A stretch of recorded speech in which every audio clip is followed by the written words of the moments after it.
Hello, beautiful people, beautiful families. Here we are for another story for Pride Week here in the garden at St. John the Divine in Victoria.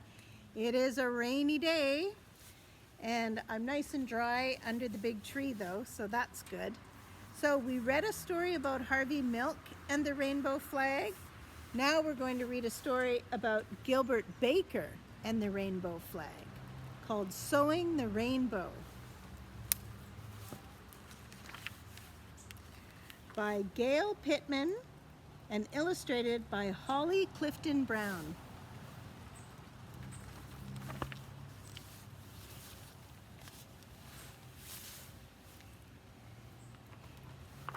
In a small town in Kansas, where everything was gray and dull and flat, there was a little boy who was full of color and sparkle and glitter.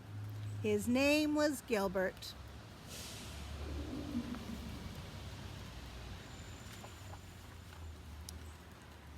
Gilbert loved visiting his grandmother's clothing store. He'd sit next to her while she sewed and draw beautiful gowns and costumes. Gilbert dreamed of someday bringing those drawings to life. But one day, his father took away his art supplies and tore up his drawings.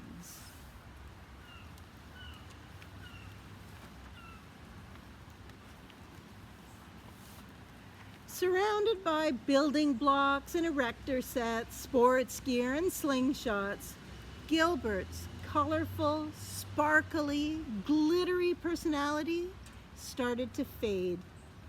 And he too became gray and dull and flat, just like the Kansas landscape. When I grow up, he dreamed, I'll go somewhere that's filled with color. But that didn't happen. Instead, when Gilbert turned 18, he received a letter that knocked every last bit of sparkle out of him.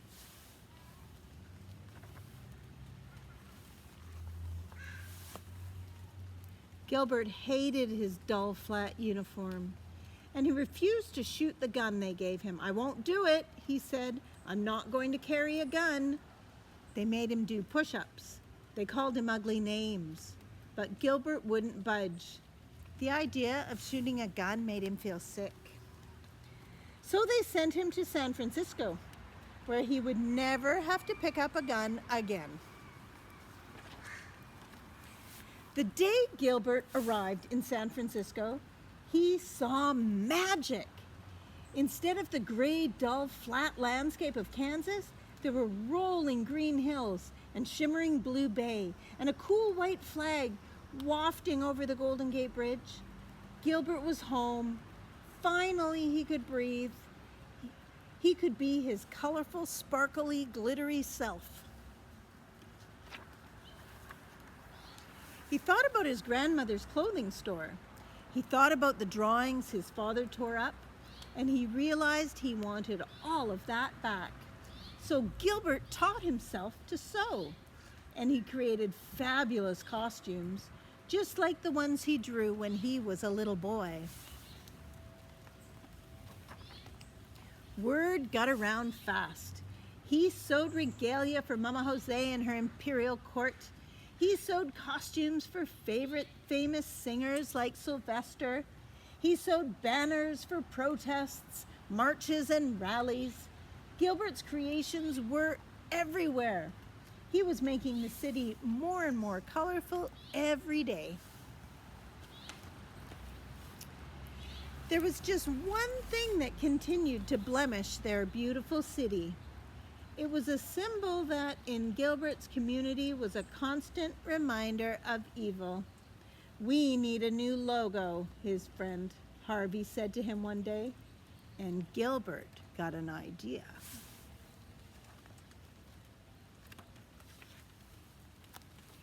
He bought huge bolts of cotton fabric, buckets of dye, and a lot of thread.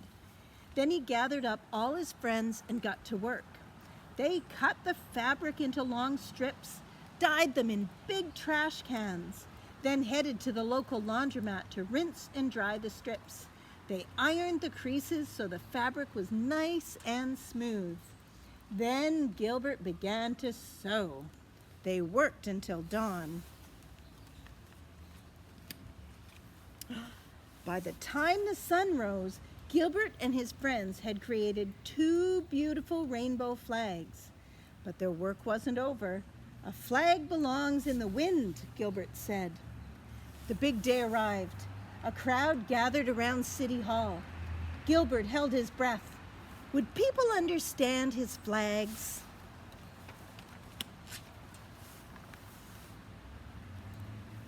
Up they went.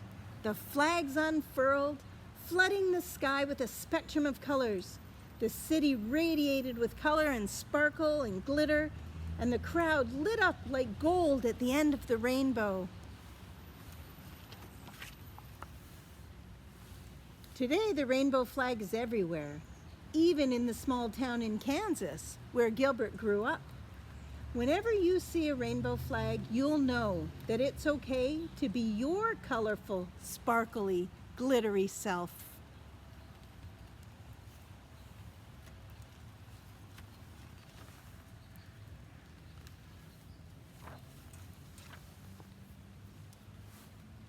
That's pretty good that Gilbert sewed that rainbow. Have a good Pride Week, and we'll read another story another day.